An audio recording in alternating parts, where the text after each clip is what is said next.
Suave Essentials Wild Cherry Blossom Softening Conditioner, moisturizing formula with cherry blossom extract and vitamin E for a long-lasting fragrance.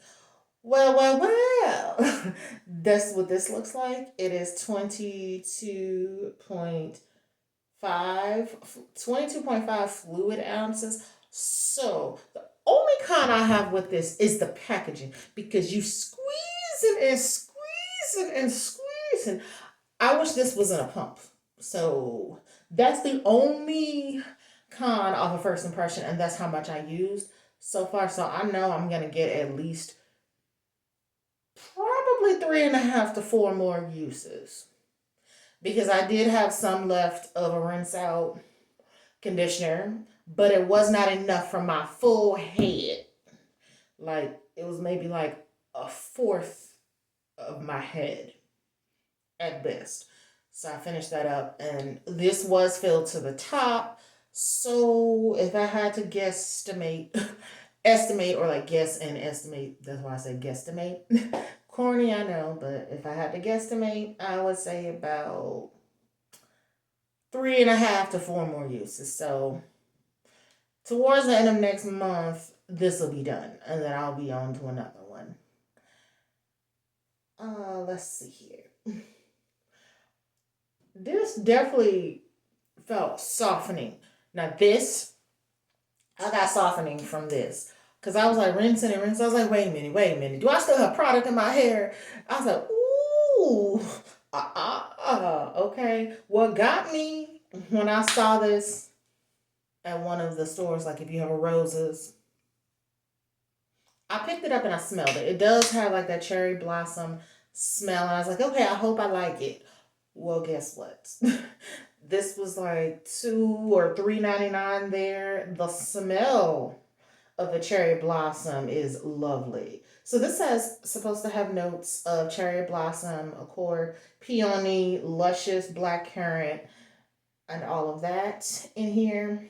Let's get into ingredients. This says water, ceteris alcohol, which is like the fatty alcohol, stera, metoprolol, dimethylamine, fragrance, lactic acid, potassium chloride, disodium EDTA, PEG 150 distearate, tocopherol acetate, methyl something I cannot pronounce, but that is like, I'm guessing that's a preservative because I see two of them, so that's what I'm going to believe it is. Camilla leaf extract, a flower extract. Okay, dye, and then some more extract. So it's got like the vitamin E extract, cherry blossom extract, which is in this. So applying it goes on like a softening conditioner. It has slip. You can detangle with this. One thing about Suave conditioners, whether you like the smell, hate the smell, most, if not all, but at least most, because there's one that I hated and I remember from 2022, and that was the rosemary and mint Suave one. Hated it, minus that one. All the other Suave rinse out conditioners I've loved because they have been very moisturizing, at least, or easy to detangle with. The only con, I'm gonna need Suave to stop putting them in packages like this, where you gotta squeeze the shit out this bottle, okay?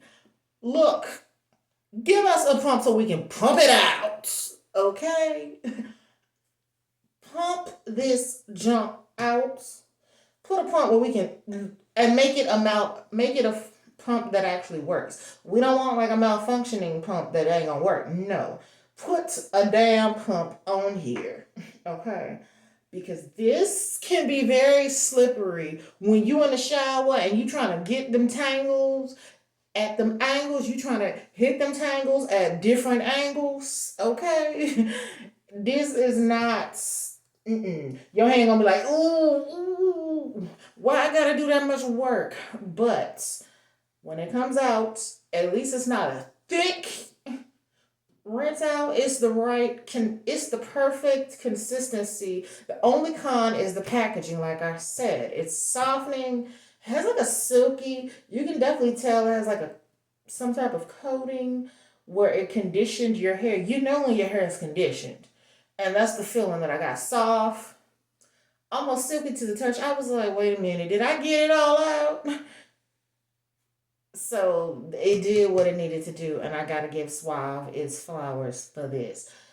Now look, as I mentioned that other rinse out, which was I used it 2 years ago, the rosemary, like minty one from Suave. Destroy that. That was garbage and trash. That was some ass. This by Suave is actually good, and the coconut one by Suave is good. So that's why I say I remember when I tried different things, and I especially remember when I hate a product because I will call it out in a minute, like ooh, But this, yes, if you see it. Now, I'm not sure if it has a silicone. I did not see a silicone. That does not mean it doesn't use something that's similar to a silicone and just like a different name.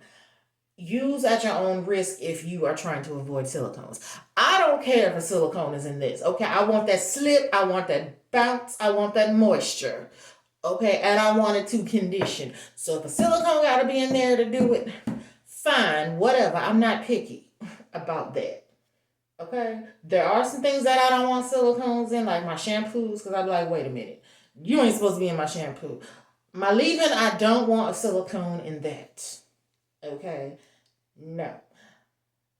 And if a silicone, and I'm not sure if how I feel about a silicone for my styler.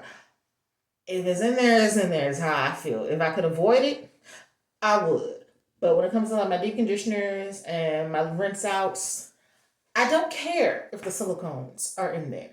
Okay? Sometimes you need a silicone, especially like a heat protectant.